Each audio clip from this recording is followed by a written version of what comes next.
Hey, everybody. Welcome back to Babu's Frikin podcast. Thanks so much for joining us in our galaxy far, far away.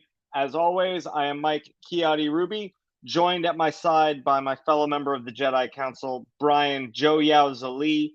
We are recording late on a Friday night uh, for Brian, early in the evening for me. We couldn't wait to talk about Obi Wan Kenobi. Brian, how are you, man? Hello there. Yeah, it's late on a Friday night. We both desperately need to discuss this show.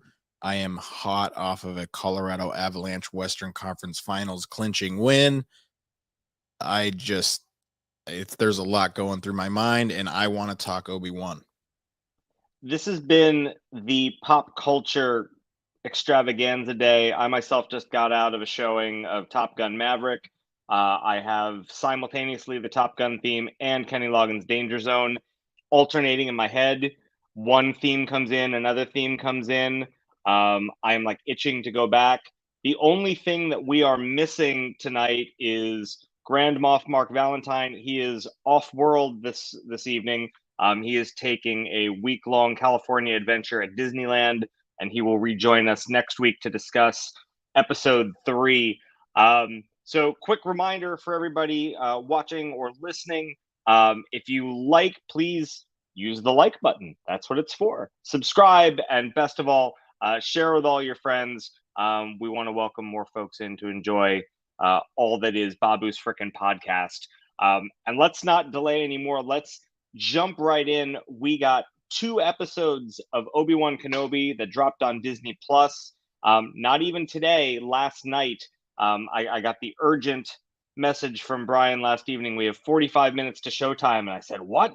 And they dropped it at 9 Pacific, midnight Eastern, which means that we all actually got to see it before we went to bed, and then perhaps even wake up and watch it all over again, which was thrilling.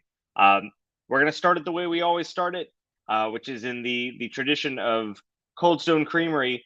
Do you like it? Do you love it? You got to have more of it, Brian. I gotta have it. I legitimately love this show.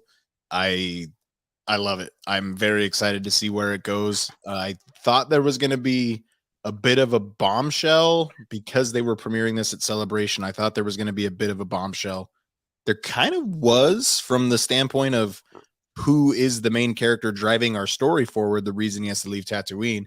That's a big deal, which we're going to obviously talk about. The Vader tease at the end, I thought would be the tease at the end of the first episode. I thought we were going to get something really violent from Vader, and that still obviously could come. But man, I love it. I legit love this show. I gotta have it. I'm with you 110%. I can't wait. We'll get to that shortly. The what I think was the biggest curveball from this series. I feel like it was everything that I expected and a whole lot of what I didn't expect all put together. I think there's so much that is exciting and fun, but also grounded in the character. It's not all fluff, but it's not all down in the dumps, grumpy old man either.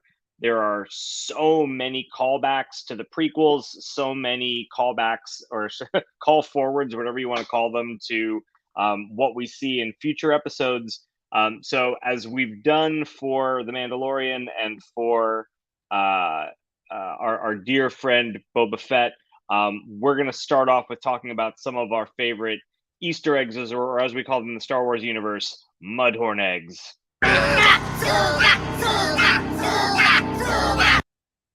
That never gets old. I think that's a great place to start with the Mudhorn egg. We had the appearance of a Jawa who tells Obi-Wan that he stinks and he could smell him from Anchorhead.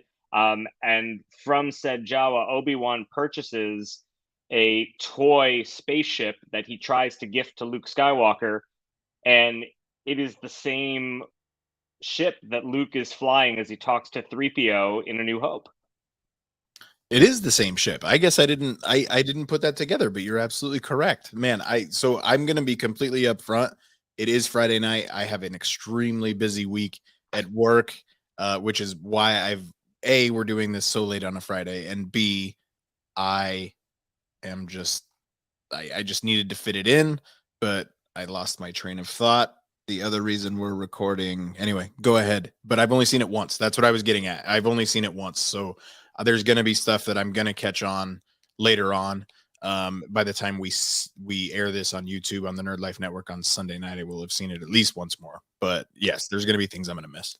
No, we're gonna whatever I miss, you'll get, and vice versa.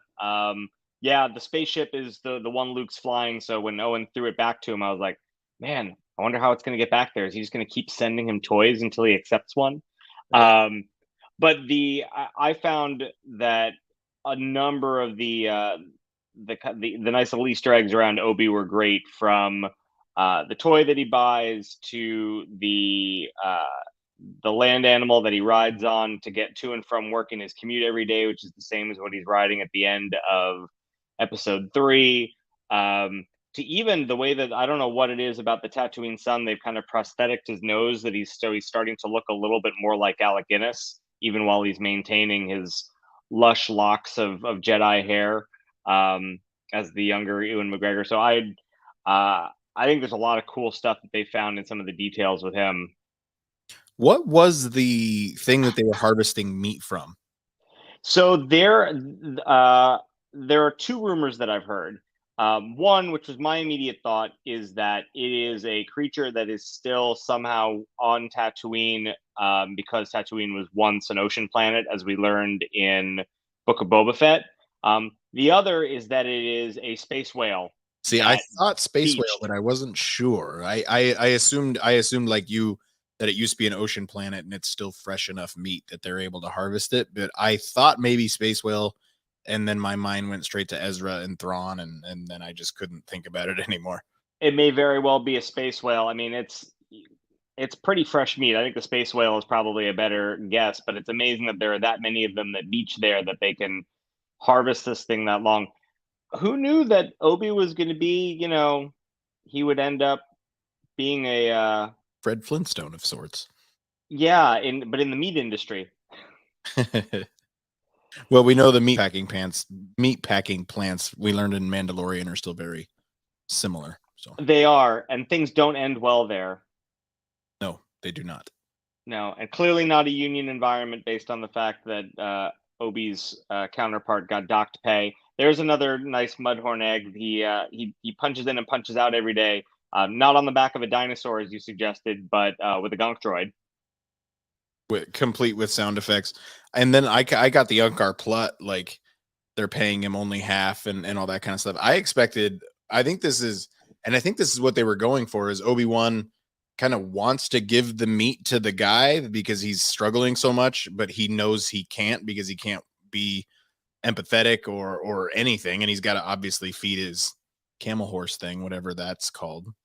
Yeah, well, and more Unkar Plutt vibes. I love when Obi-Wan goes home for dinner and he sprinkles some stuff, and his stew magically appears, and he goes and he sits out and looks onto the horizon, and short of putting a dusty crash helmet on, he's got a lot of Rey Palpatine Skywalker vibes. Yeah, like Rey Kenobi, like real Rey feelings in that one. I really enjoyed that. I thought that stew was pretty cool. I know it's a practical effect in The Force Awakens. I doubt this was a practical effect the way that it looked. Speaking of droid Mudhorn eggs, 3PO making an appearance on Alderaan. 3PO, and I didn't see him. I saw later I was watching a video review that R2's in the scene too. I didn't see R2. He's off on the side corner, but there's a scene in the first episode where Leia is dragged to a public function, a party of sorts with family, and you can see and hear C-3PO holding court, so to speak, with a number of other family members speaking in a foreign language, seeing as how he is fluent in over 6 million forms of communication. So let's stop there. I know we're talking Mudhorn eggs specifically, but Mike, you just said that we jumped to the planet of Alderaan immediately, and we meet Leia Organa. You did. I don't think you saw this coming. Like, no, in fact, as much as I did. No, I think Leia's the swerve, which I think is amazing. I think everyone expected He's going to go off world for a bit, but the primary focus, especially given the trailer, is that it's going to be Obi and Owen and Luke. And it's going to be, well, what happens with Luke's childhood? And then it turns out we're going to find out that there's an entire adventure where, people have always said, well, why did Obi-Wan focus on protecting Luke? Why was Luke the chosen one? Like, why is it that Leia, who's clearly brilliant and skilled, why does she not bear any value for protection? And lo and behold, halfway through the journey in their childhoods, we're going to find out that there was an entire adventure with Princess Leia Organa and Obi Wan Kenobi. Vivian Lyra Blair is the actress that plays Leia, and she's got a few tendencies that are kind of child actor.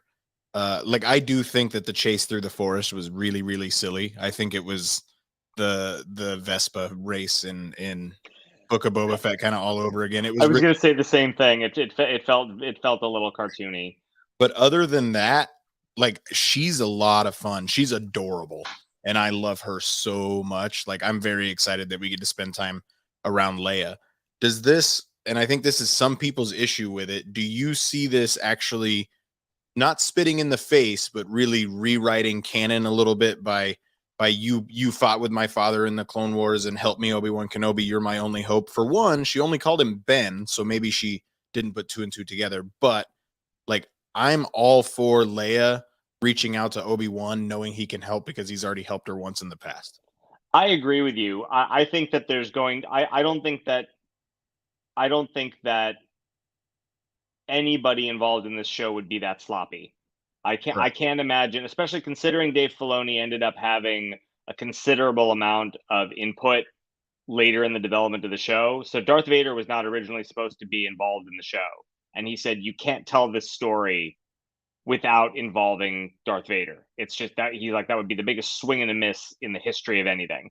So I think there are a couple ways that are going to get through this. One is I think that, I think you could easily say that message she records is very formal, just in case somebody else gets their hands on it. Uh-huh. I can't imagine, like, there needs to be a formal plea. And then the other is I would love, love, love if there's a moment in the show where she actually says, "You're my only hope." Like, it is such an important line in the original trilogy, and it's weirdly phrased. Like, to say something like that really is, when you really think back on it, it's the words are selected very carefully, especially when you consider that Leia's not hopeless or helpless. Like, even when she's like in the clutches of Darth Vader, she's giving him sass mouth and then doing the same to Tarkin. So it's not like she's a wilting flower who would go, "Oh, you're my only hope." Like, I think there's meaning imbued behind that line, and I'm hoping that they give it to us. So it's like a coded message, basically. Interesting. Yes. I like that. I think I love that she is a savant from the get-go. Mhm. Like, she has, whether it's force ability or it's just natural empathy and understanding. I love when she passes out sage wisdom to Obi-Wan, and he says, "How old are you?" And she says, "I'm 10." And he says, "You sure don't sound like it." And she just says, "Thank you." And I mean, when we saw Bail, I I just shrieked. I think Bail Organa, I love him, and he's such a great dad, and it's the daughter that he and his wife always wanted, like he said at the end of episode 3. I really enjoyed the recap that they gave those of us that did, or those of the viewers that didn't watch the prequels leading up to this. I think it covered a lot. I would, if you want to spend more time on Alderaan, but there's something else that's really standing out to me, that they're constantly teasing Qui-Gon Jinn. He's literally talking to Qui-Gon. These are the lessons that Yoda had for him. He hasn't made contact with Qui-Gon yet at this point. It doesn't feel like it. Really feels like it really feels like Luke kind of talking before Obi-Wan intervened at the end of episode 4, where he says, "Use the Force." Whenever we hear Qui-Gon's voice or see Qui-Gon's Force ghost, it's going to be powerful, in my opinion. It's got it. I agree. And I loved that. I was expecting that he's been kind of chilling out with Qui-Gon this whole time. And I think that's a great part about Obi-Wan's characterization in this. and again, this is something we talked about in our preview episode, last episode. Obi Wan and Luke now really are parallels. Obi Wan has gone to Tatooine and has disconnected from the Force in the same way that Luke Skywalker did, which is how he doesn't know that Anakin's alive until the end of the second episode, which we'll come back to later. He hasn't used any of his Force abilities. He's staying off the radar. The first time he uses the Force, which remember I said last episode I was worried there were going to be no stakes because we know that everybody has to survive. Right. I was on pins and needles when he had to pull a Spider-Man trying to catch MJ with the Force when Leia fell, and I was like, she said, "Make me float." He's gonna make her float. The payoff was so sweet. Well, and I thought she was going to jump and he was going to get her over the gap. I didn't think she was going to fall. That was my initial thought too, is that he was going to give her like a little Force boost, and over she'd go. So much more dramatic and so much more effective that it was he had to reach out, and he hasn't done a thing with the Force in a decade, and he has to muster the strength and muster the faith in the Force to catch her and lay her down gently. I love that he's lost his faith. I mean, he even says it. He turns into, he's like, he's like Peter, deny with his 3 times denying. He denies his own identity and denies the Force to that Jedi who's on the run on Tatooine. And the guy's like, "You were a great Jedi. What happened to you?" And he says, almost it's like the other side of the coin, where Luke says it's time for the Jedi to end, and Obi-Wan just flat out says the time of the Jedi is over. Right. This is the guy who was the Jedi. He is the blueprint. He is the Derek Jeter of Jedis. He's more than that. Derek Jeter was a compiler. But watching that specific Jedi whom we have come to love and we discussed for a whole hour last week struggle to use the Force to do something that he could have done in his sleep the last time we saw this character was really interesting. And shout out to Natalie Holt for her score from episode 1 and episode 2. But the music in this particular scene, you could really feel the tension of Obi-Wan not even necessarily wanting to use the Force because, like you said, he'd cut himself off. He didn't want to believe in it anymore. It sure felt like actually catching up to Obi-Wan as a broken man is something I never thought. I just imagined him laying low for a while. I never thought he would actually lose faith in the Force and in the Jedi Order. So it's been really interesting to build on that. Yeah, it's wonderful that they're giving him something to really work through, in that he's the guilt. It's the failure, but it's also the guilt of killing his brother. Yeah, and Mark nailed it right on the head that he didn't know Anakin was alive still. In my head, he knew who Darth Vader was, and I would assume that Darth Vader had been around the galaxy over the last 10 years. But when Reva breaks that news to him, man, you could see it. Ewan McGregor acted his butt off in that scene. You could see it just in his eyes and in his mannerisms of how brokenhearted he was and coming to this realization. Brilliant. Absolutely. Yeah. Acting. It's such a great payoff, and to see that he is riddled with trauma, he is riddled with guilt, he's riddled with failure, and it's almost like you don't necessarily even feel the passion when he's talking to Owen.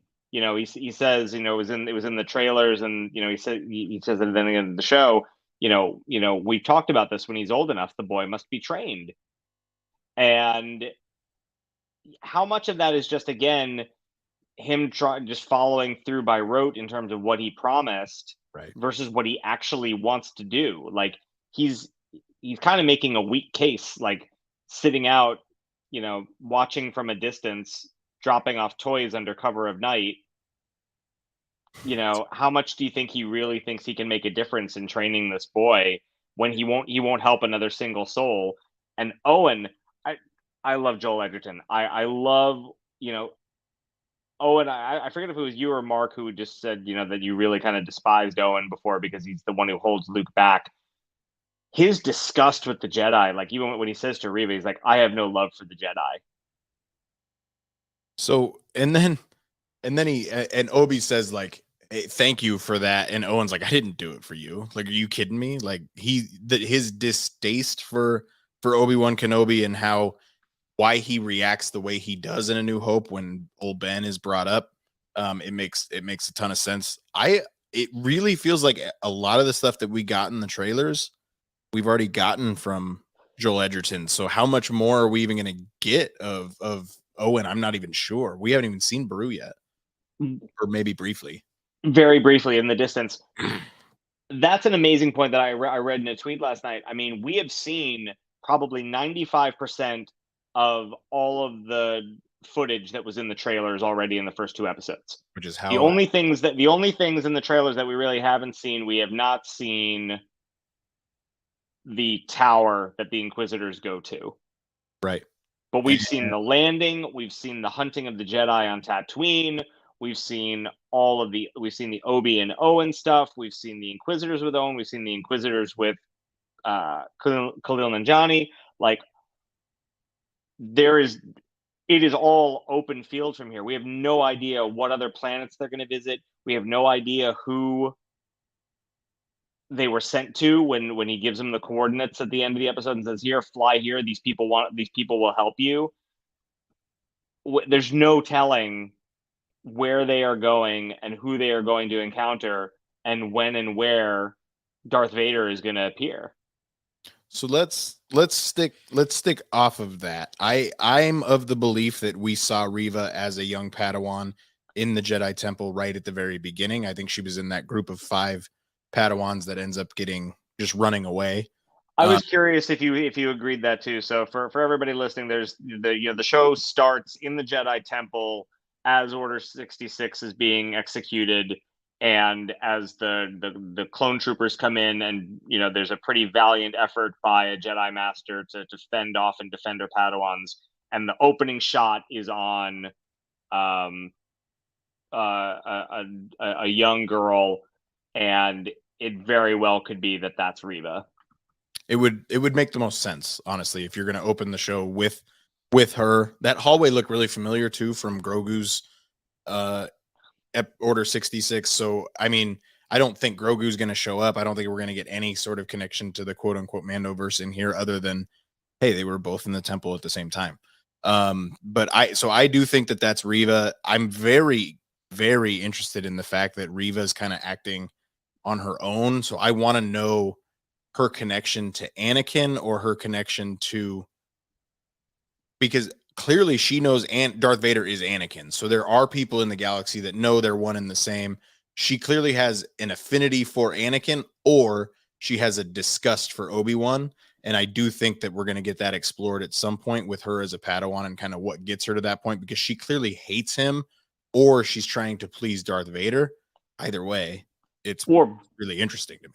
Or both. I mean, right. The one obvious place is, Obi-Wan records the message saying, don't come back to Coruscant. You're going to walk into a trap. And so, she's left behind, probably fending for herself, and no one's come to rescue her, and that's Obi's fault. And by the same token, if Anakin for some reason shows her mercy, and heaven knows why, after he's slaughtered an entire room of younglings, why he would spare this one kind of almost teenage Padawan.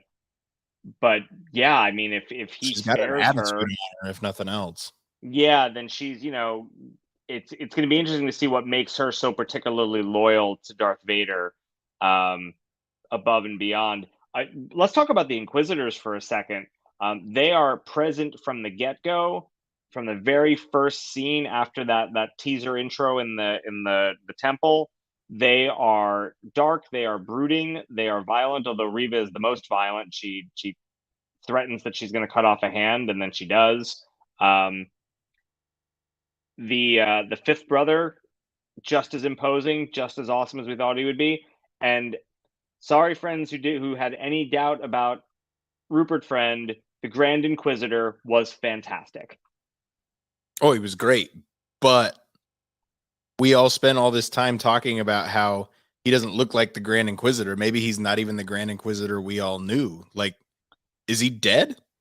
I had the same question. I mean, because I had the same thought. I was like, he got struck down It seems towards the dead. end of episode 2, and I thought, okay, well, that'll shut the toxic fanboys up. But then I was like, maybe not. I mean, his speech patterns are very similar. His markings are still very similar. I mean, it's pretty darn identical. Um, Right. I went with the so markings being what make you the Grand Inquisitor. Like, I they've got me fooled if he's still alive. Like, I legit feel like Riva killed him, which would be interesting. it would be, but what are the odds that they're going to grab two aliens of the same race to be the Grand Inquisitor Former and Jedi. that are going to roll in that? I don't know. Yeah, I mean, our temple guards commonly within that race, is that like kind of their jam as Jedi? Not sure. They all have the big long helmet. That's all I know. Well, then that's a good point. That is a very good point. They also introduced the I think she's the fourth sister. So there's the other Inquisitor, Yes. Yeah. She looks like Sarah Michelle Gellar's character, the seventh sister. but she's not. She's not. It's not the same one. You are correct, but she looks to be very similar.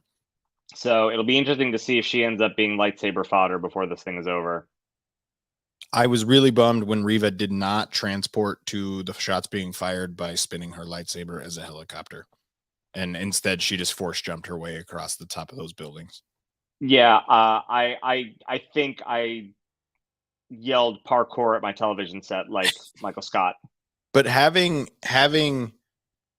Inquisitors fighting Inquisitors while also going after the same target actually adds another dimension to this, because it really seems like they're just going for the favor of Darth Vader.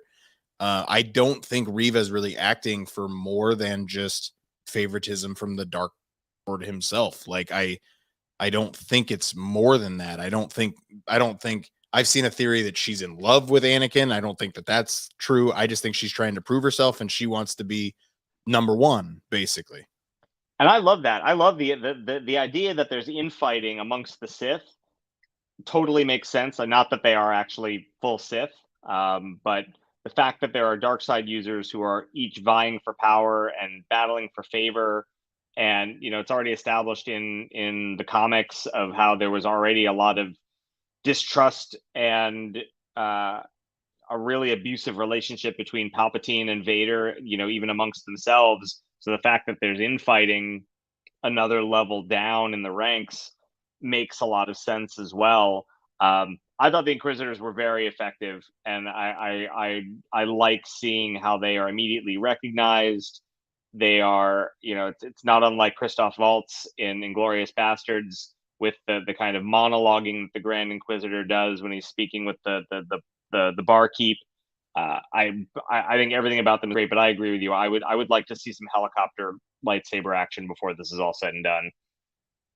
Yeah, it has that feeling to it where they they don't respect each other either. All their levels of force user. It's similar to the way Vader talks to the bounty hunters in Empire Strikes Back, where he's basically giving all of them the same mission, and it's like, hey, whoever wins wins. Like, it's kind of like John Cleese in Rat Race, like, I don't care who does it as long as somebody does it. So Yeah, I think all the Inquisitors trying to prove themselves to him is actually really, really interesting. And I don't think it goes above him. I don't think it gets to Palpatine. I think it's all Vader, based on everything we know from Rebels, as well as it's all Vader, and they're his force sensitive bounty hunters, basically. And I'm yeah. Well, all in on it. and Reva pulls it out of Vader's playbook, as well, when she puts a bounty out on Obi Wan on Dio, and is just like, free for all, go get him. Suddenly he starts just appearing everywhere, and we got a Forlom esque bounty hunter coming after him. I was looking there. I was like, oh man, are we gonna get Forlom and Zuckuss here? Unfortunately, we did not get the Brothers of Ruckus involved. I saw the green eyes. I'm like, okay, that's not Forlom. I thought it was for a minute, and then he's gone. So yeah, but I mean, Dio's a fun planet. I think it's really interesting. Like, he can't track anybody on that planet. Like, I thought Dio was really interesting. Like, there's death sticks everywhere around that place, I'm sure. Lots of Death. He got offered Spice. Spice is back. Spice is here to stay. So, I mean, I think it might have been Screen Crush jokingly said that that's the planet where they disconnected everyone's Wi-Fi. Nothing gets in, nothing gets out. Obi-Wan seems to attract the rabble, so he gets offered Spice, which he takes with him. Maybe my favorite line from Obi-Wan in the whole thing, when he has to fight his way out and flee, is like, I didn't know Jedis bleed, and he says everyone bleeds, and throws the spice on the ground, and they all get high when he masks back up. Which, by the way, got some serious Breaking Bad vibes when he sneaks into the spice lab. So much. I had just seen a YouTube video of Walter White being inserted into the Illuminati of Doctor Strange in the Multiverse of Madness, like right before. It was all very, very fresh on my mind, but it was super Breaking Bad vibes. But let's talk about my favorite part of Dio. Some people's not favorite part of Dio. It was obvious from the get-go that he was not a Jedi, but the character of Haja, who is played by Kumail Nanjiani, I love every single thing about him, where he's just so strong with the Force. Yes, I know. Thank you. Like the magnets in his hands, the way he closes the door, he tricks mind. He fakes the Jedi mind trick. Or the opposite, when Reva throws him and he goes, "Not magnets." Not that was not magnets. I loved him. I thought Haja was great. I thought he brought levity to the situation, which is something that I don't discourage whatsoever. I think, is he the same character as Kingo in Eternals? Sure, but that's Kumail Nanjiani. Like, he's gonna try to take the shortcut and be the famous guy, be the popular guy around town. I am 100% all about Haja. I hope we're not done with him, and I don't expect we are. Kumail did say he gets to wield a lightsaber at some point. I guess him holding, we haven't really done it yet. Maybe he was lying as well. That it seems to be the case. In the trailers, it looked like he had Lola at one point. We didn't talk about Lola either. Like, I love that droid. I think that droid is a lot of fun, and there's going to be toys on sale very, very soon, I'm sure. Well, I mean, that was the interesting. I mean, we never really hung out with Star Wars characters as children, so it was neat seeing Leia basically with her version of a Tamagotchi, or having her own her own cell phone.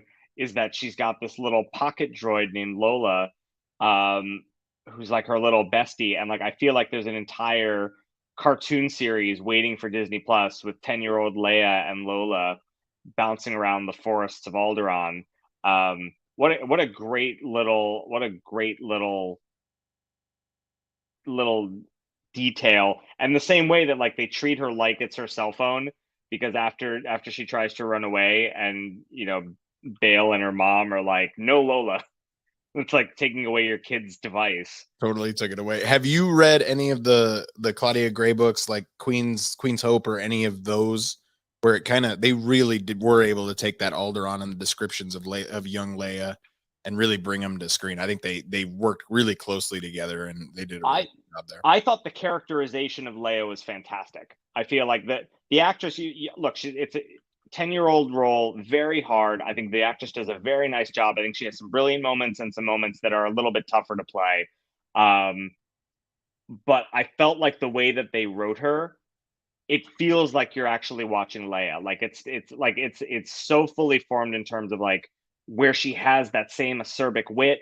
I think that the young actress does. I think her best work is when she's bringing that sass. I feel like she's really nailed the way that Carrie Fisher delivers those lines in A New Hope and in Empire. All of the little subtle, again, mudhorn eggs in terms of her Alderaan braids that she has, in the way that her hair is styled, looking like she does in Return of the Jedi, the green cloak that Obi-Wan buys her that she looks like when she's on Endor. All of those little details were great. And the fact that, Obi-Wan is supposed to be the guy's guy taking care of Luke, but he can't say no to Leia, and Leia wants the gloves. And the gloves too. Yeah. I can't believe we're discussing 10-year-old Leia Organa as part of this show. I can't wrap my mind around it. It's been 24 hours now. Well, and that we're getting this incredible, father-daughter uncle, niece, whatever you want to call this relationship, or she jokingly says, Randall Grogu. well, and or is he, he says, if anyone asks, we're farmers and you're my daughter, and she goes, grandfather maybe, and he goes, what?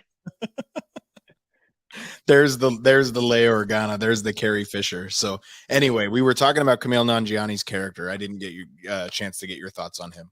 Oh, I thought he was amazing. I thought he was funny. I thought it was the right amount of levity. Again, it would be a really depressing series if it was all sad sack Obi-Wan, the same as we had sad sack Luke, you know. But it's so I love the balance they have between adventure, fun, the original vibe that you're supposed to have from Star Wars. And even there's a lot of episodes. Again, we had a whole episode where we talked about the influence of episode 2. There's a lot of prequel vibe in this. Like, they've done a really good job of what the galaxy was like going into transition into full decay by the time we hit A New Hope. So I love that we have elements that are still very clean and pristine and colorful. And that means having some levity to balance out what otherwise could be just so dreary. Like, if it really was just trauma, I'm disconnected, I'm fighting, like, I think it helps to give the stakes something more and to make it surprising and just fun, because again, at the end of the day, we know where where most of these characters are going to end up. Right. But seeing how they get there is just so delightful and unexpected. So I also did notice that from the trailers, they talk about he wants to see you. We've already heard that line. We see Vader getting suited up. We technically haven't seen that. I do expect to start episode 3 with Anakin kind of getting ready for the day, for lack of a better term, kind of putting on the armor, all that kind of stuff. I do think that that's how episode 3 is going to start, or at least be a part of. But the stuff they talked about, that it made it seem like in the trailer that he was face to face with Vader, was the shot that we got of him realizing that Anakin was still alive. So I do think there is going to be a confrontation between the two of them, but I don't think it's actually going to happen immediately. And I think it will only happen once. I agree. There's going to be, and it's probably going to be late in the series. But let's talk about that moment, because I think that was the big, wonderful shocker. I feel like, aside from the fact, you were smart to conjecture about why they released 2 episodes at the same time rather than staggering them out. I think it would have been a real letdown for everybody if we had only gotten episode 1. As much as I loved his arc of going from I'm hidden, I'm disconnected, to I'm going to pull a reverse ray and pull my lightsabers out of the sand. I think it would have been unsatisfying just knowing that he was jumping out. Yeah, it was a nice touch and obvious to have the Skywalker saber in the sand with exactly. But I think we ultimately would have been like, oh, that's it. Like, it just would have been too much of a tease, and there wouldn't have been anything there, and we wouldn't have gotten the nice interplay between him and Leia. I like that they've ended further out where the two of them are together, and now the rest of the series is going to be about how does he get her home. And the bigger surprise being, him learning that Anakin is alive, and having that last shot being Anakin in the Bacta, yellow eyes, tortured soul, and Obi-Wan just terrified with that realization. How did you feel as the ending of that episode played out? And then the black screen with just the Vader breath noise. So perfect. It was perfect. Like, I agree. This is the cliffhanger that keeps you coming back, even if you aren't super as interested in this show as the two of us are. The way the first episode ends, although I loved the 55-minute runtime or whatever it ended up being after all the credits, 48 minutes or whatever it was. I loved that length of the episode, but it doesn't bring you back quite the same way. I think not everybody's as in love with Leia as we are. And seeing Bail show up in Obi-Wan's cave, it all worked really well, but it's not Darth Vader. It is not yellow eyes, Hayden Christensen. Like, it just isn't. And that is what is going to keep coming back. And to my understanding, and I believe you're on the same page with me here, we are getting Wednesday drops from here on out, right? They're going. I don't know. I had assumed it was going to continue to be Fridays the way that Mando used to be. So apologies to our listeners that I'm not positive on this. We may need to take a second and do a little research. So I'm that would seeing make me a I'm lot seeing happier. June 1st. I'm seeing June 1st as the next episode, which is Wednesday. So I think we're going back to Wednesday drops. I think this was special for Star Wars Celebration. Oh, thank goodness, because the episode got done and I was like, how am I going to last another week? I really did. Like I've not, and I didn't feel that with Boba Fett as much. We I did our felt it recap. once. I enjoyed Boba Felt it Fett. once with Boba, and that was the end of the 5th episode where he said he had to stop and see an old friend, a little friend. That is true. Well, episode so I mean we talked about this before. I mean, I feel like episode 2 was of Boba Fett was extraordinarily satisfying with the train heist, but really the best part of that season were episodes 5 and 6 when we got Luke and Ahsoka. Right. Which is a bummer in a series about Boba Fett. It's all right. But we digress. I'm surprised that we got Vader this early in the series, if I'm honest. I was not expecting him to be appearing until maybe, if we were lucky, the next episode. So the fact that his presence is now known, and I mean, it just feels like the timing for all this stuff is right. Like they've really done a good job. I know you said some people have been critical of the pace. I liked the pace of the opening episode. I feel like they needed to give some exposition. They needed to put him in a place to give him he's got to have some place to go over the course of the series, and I think we needed to feel what his routine was. We had to understand what life was. We had to understand how the universe had changed. When we had to see him treat that one Jedi like Luke treated Rey, like yes, he said, "I don't want anything to do with any of what you're talking to me about." And Obi-Wan's a broken man, and we never ever, at least I never considered he ever had reached that point. No, well, and for him to see the consequences of his action, because the next time he sees that Jedi, he sees him strung up in the town square in Mos Eisley. That's Obi-Wan's fault. What's that? I said a bit of the Jojo Rabbit feels, unfortunately. Yeah, there was a whole lot of that there. What did we think about the rest of the supporting cast? I mean, I think we've touched on Bail Organa. I thought Jimmy Smits's performance, especially, it's so obvious he's doing green screen theater, standing there with Leia, and I just felt like there was such joy in him as a father, and the lessons he was teaching. Like I felt like he took some pretty stale material, not bad writing, but kind of stale, and the relationship between them just felt so vivid. I love Jimmy Smits. I felt like that whole thing was so solid. I'm with you. I squealed when he showed up on screen. I said, are we going to see Bail? Like, I never really thought we were going to spend all this time with Leia, and we clearly are. But then when Bail showed up, and he clearly loves her, and he really, like you said, it was a bit stale, but the way she played off of him too really brought that father-daughter dynamic to life that we needed, because it's what Bail wanted at the end of episode 3 is, hey, we've got this opportunity to raise this girl. We've been trying to have a daughter for years.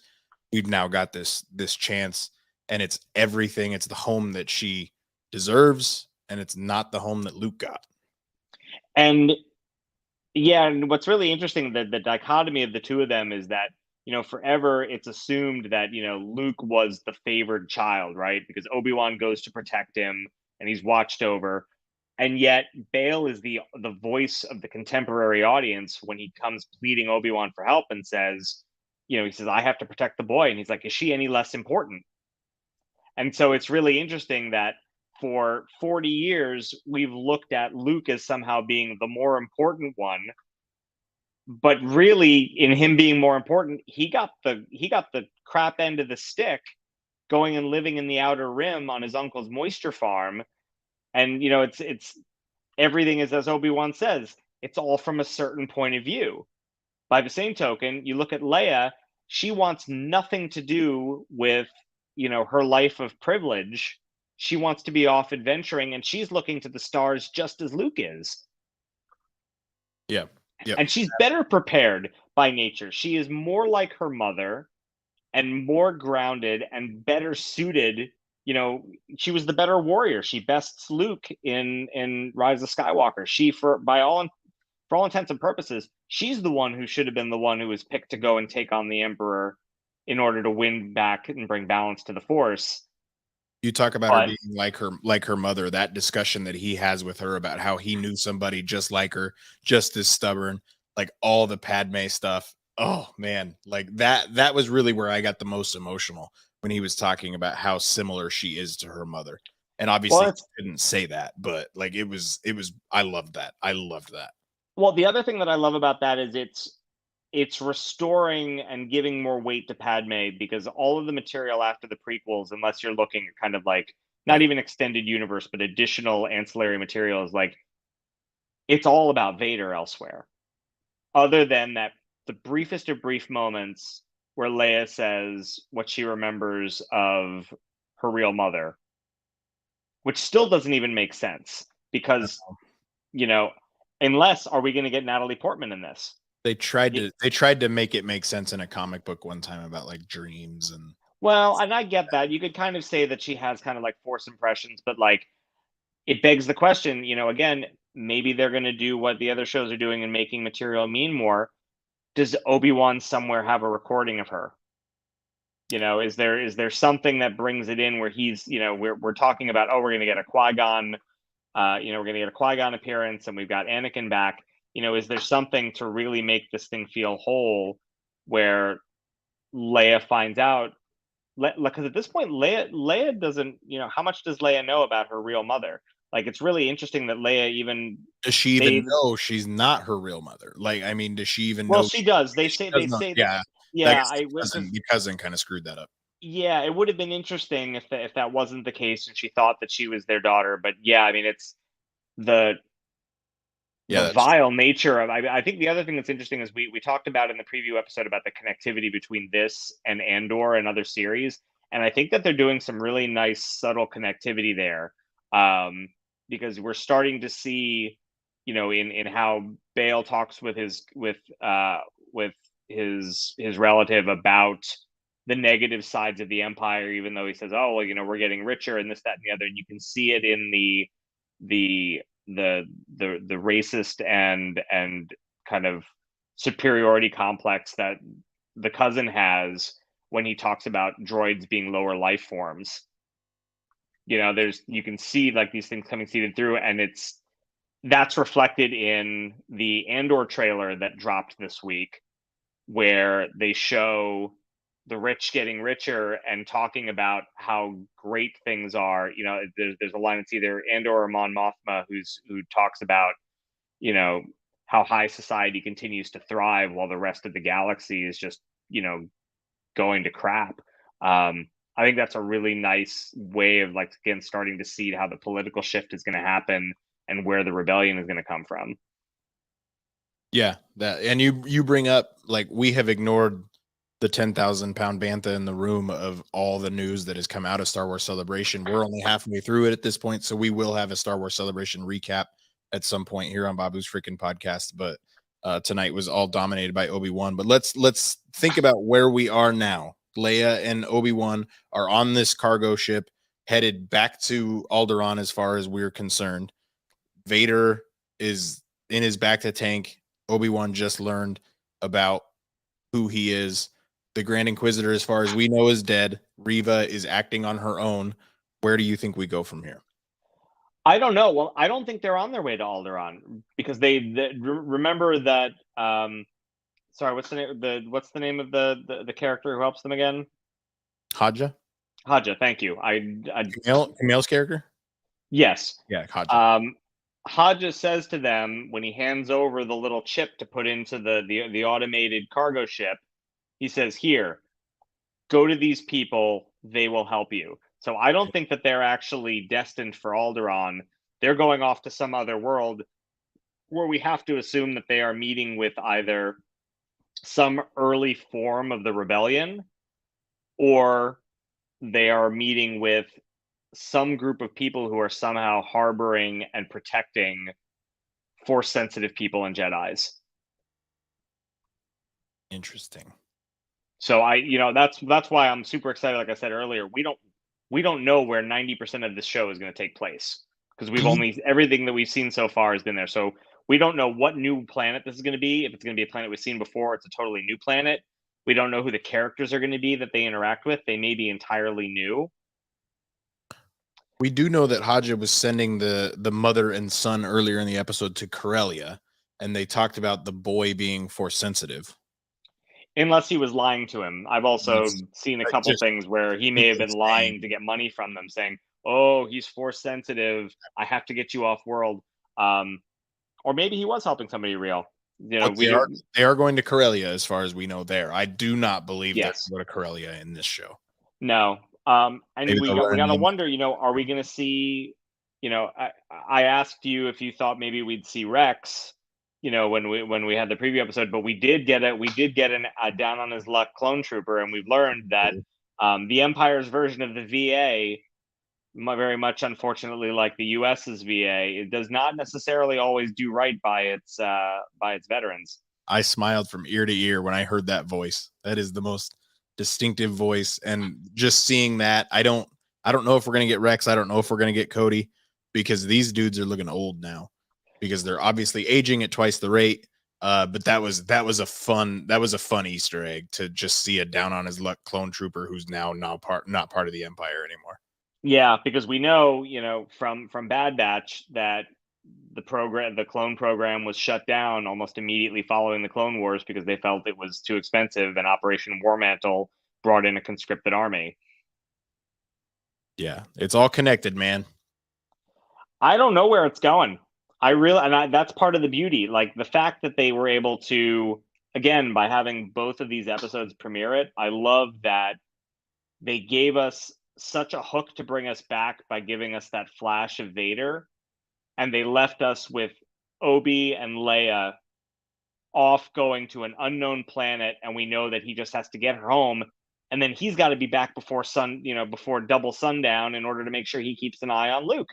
So think about that sentence you just said. Obi and Leia are in the middle of space, and we just talked about what we think is going to happen in the show a week ago, and we've already gotten, like, Leia's not a Grogu level thing, but she is. Like, she's close. For us, she's a massive, massive deal. And it's unreal that we're living in this world, and I love it. I think it's absolutely amazing. And I'm super curious to see what adventures they get into, what other meaning they bring to things. Is there a point where he drops her off and then has to continue the adventure without her? Like, is she like Grogu, where she goes through the entire journey, or is she only part of the journey?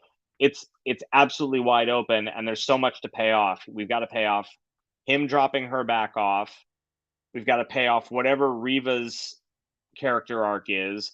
We need to pay off the overall Inquisitor arc, because we need to find out how we get a new Grand Inquisitor, or whether that Grand Inquisitor is somehow resurrected.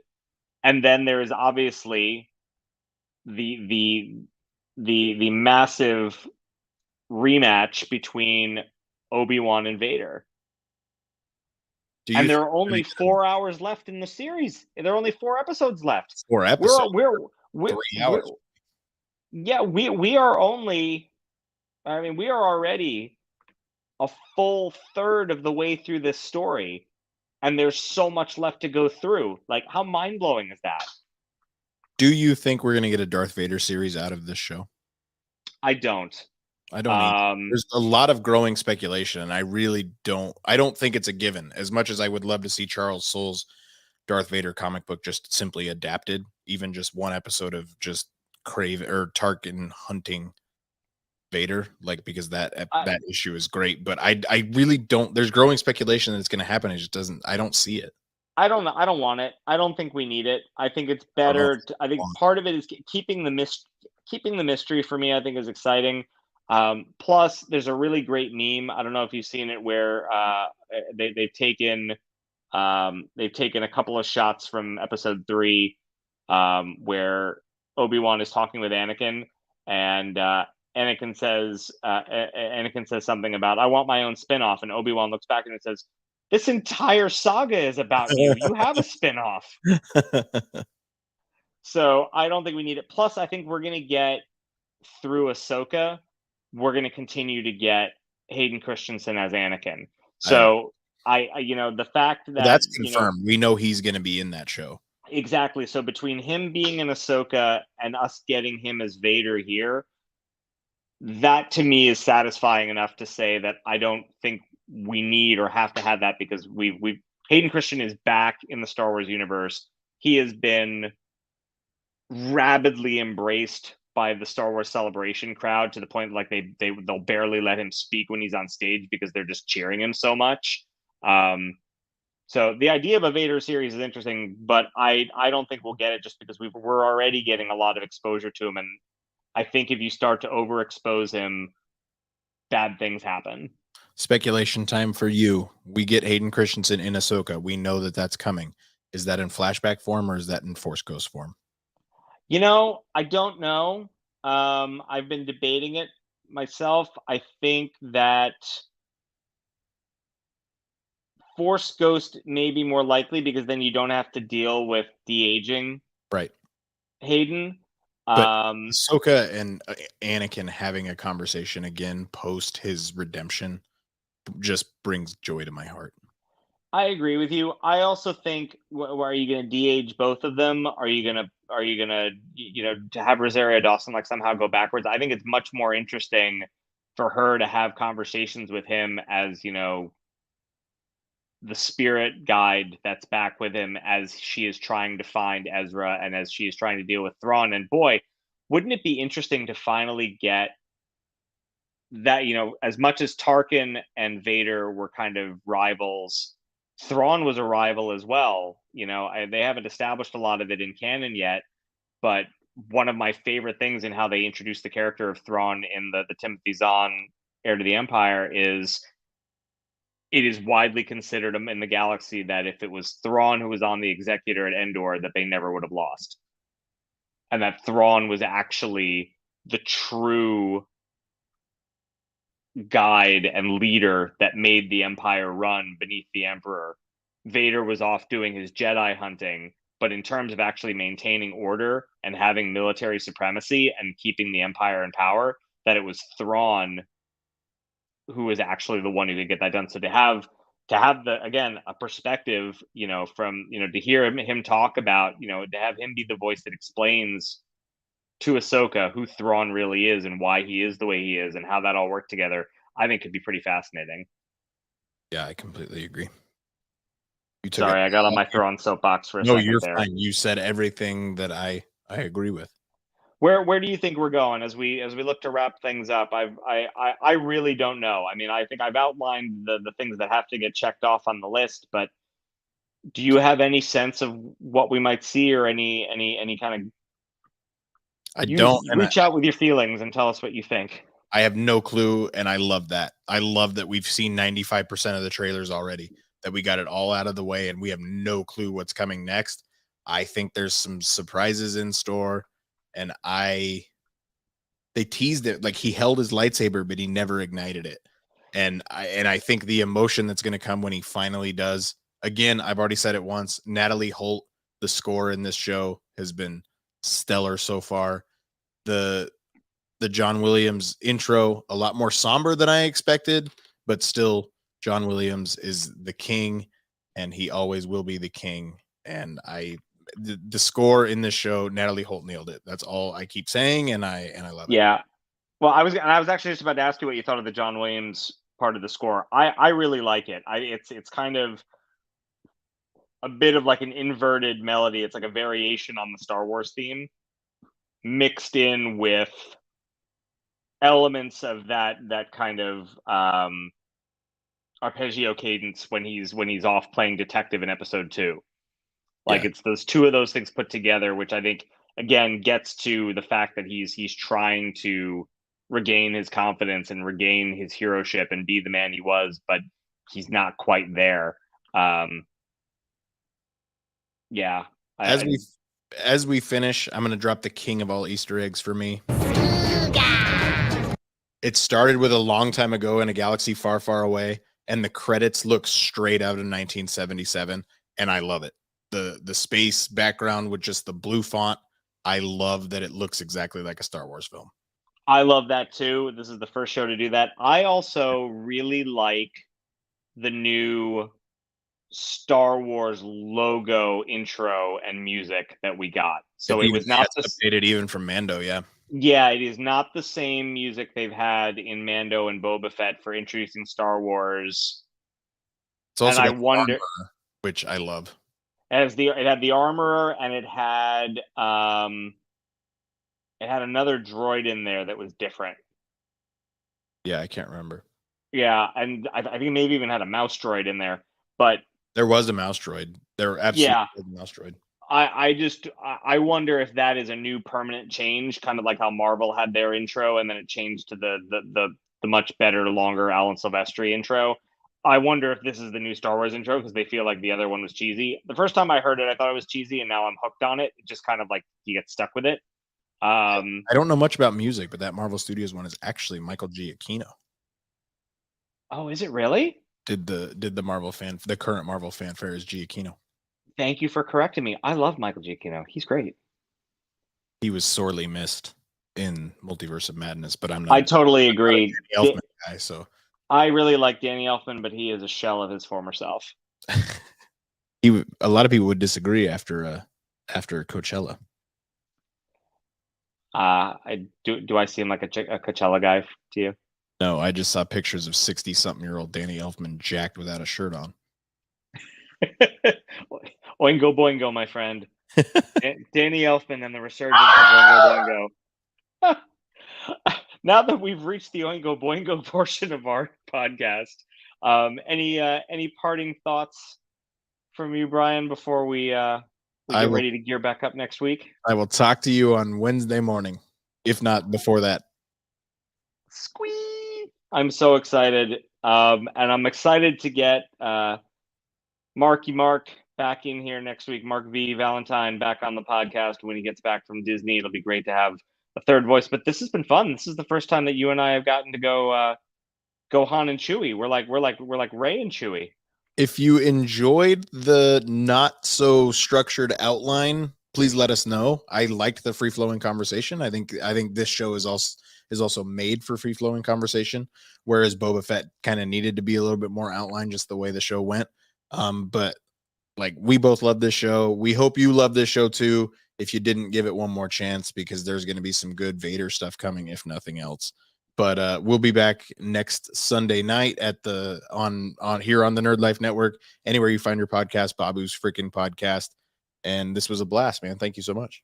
Dude, thank you. This was super fun. I could keep talking about this for eons, but we're gonna put off till Wednesday when we get episode 3, and again, as you said, till next weekend when we record again for all of you wonderful folks who hopefully have tuned in to watch or listen. But until then, enjoy episodes 1 through 3, and may the Force be with you Always.